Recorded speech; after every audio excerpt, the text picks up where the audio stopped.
Have you ever wondered about the greatest battle ever fought? I'm not talking about a war on Earth with swords and shields, but a cosmic clash in the heavens that decided the fate of creation itself. This is the story of a rebellion, a betrayal, and the ultimate champion who stood against darkness. It's the story of the Archangel Michael and his epic confrontation with Lucifer. Before time as we know it in the splendor of heaven, God created the angels. Among them, Lucifer, the light-bringer, was the most beautiful, wise, and powerful. He was a masterpiece of creation, second only to God, but his heart was filled with pride.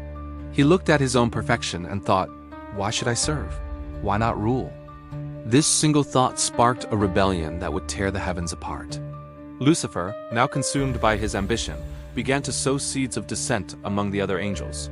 He whispered promises of power and freedom, convincing a third of the heavenly host to join his cause. His goal was audacious and blasphemous: to overthrow God and seize the throne of heaven for himself. Imagine the scene, the once harmonious choirs of heaven now divided, with lines being drawn for a celestial civil war. As chaos threatened to engulf the celestial realm, one angel stepped forward. He was not the most praised for his beauty like Lucifer, but his name thundered with a question that was also a declaration of loyalty. Michael, which in Hebrew means, "Who is like God?" It was a direct challenge to Lucifer's arrogance. Michael, a prince among angels and a commander of God's army, refused to let this rebellion stand. He gathered the loyal angels, ready to defend the honor of their creator. The battlefield was the expanse of heaven itself. On one side, Lucifer, now called Satan, the adversary, leading a legion of fallen angels corrupted by pride. On the other, Michael, the Archangel, with his sword of light, leading the faithful armies of God. The book of Revelation gives us a glimpse into this terrifying conflict. And there was war in heaven. Michael and his angels fought against the dragon, and the dragon and his angels fought back. This wasn't a battle of physical strength alone. It was a war of wills, of ideologies, of light versus darkness. Satan and his followers fought with rage, deception, and the fury of their pride. They were powerful beings, and the clash must have shaken the very foundations of creation. But Michael and his angels fought with something far more powerful: unwavering faith and love for God. Michael's cry, "Who is like God?" wasn't just a name. It was his weapon. It was a constant reminder to his own forces and a defiant roar against the enemy that no created being could ever equal the Creator. Every blow he struck was a testament to God's supreme power and authority. He wasn't fighting for his own glory, but for the glory of the one who made him. This selflessness, this humility, was the exact opposite of Lucifer's pride, and it was the key to his victory. The Bible tells us the outcome was decisive. Revelation continues, but he was not strong enough, and they lost their place in heaven. The great dragon was hurled down, that ancient serpent called the devil, or Satan, who leads the whole world astray. He was hurled to the earth, and his angels with him. Michael, empowered by God, cast Satan and his rebellious followers out of heaven. The light triumphed over darkness, and order was restored.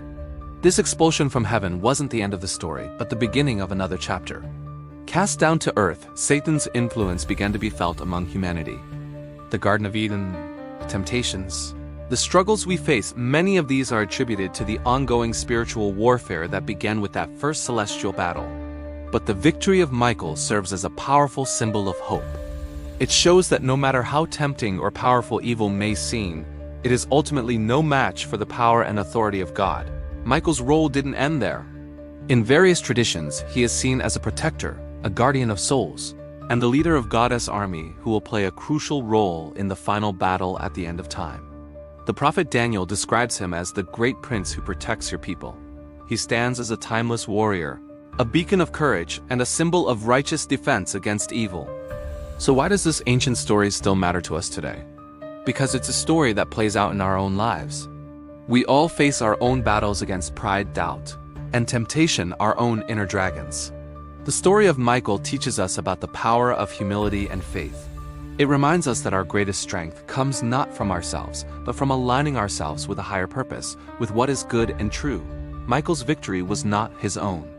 It was God's victory through him. He simply chose which side he was on. He chose humility over pride, service over dominion, and light over darkness. And that choice made all the difference. The war that began in heaven continues in the heart of every person, and the story of Michael and Lucifer is a timeless reminder of the stakes, the choice we all have, and the ultimate triumph of good. Thank you so much for watching. If you found this story as fascinating as I do, please hit that like button and subscribe for more explorations into the epic tales that have shaped our world. Let me know in the comments what you think about this celestial battle. See you in the next video.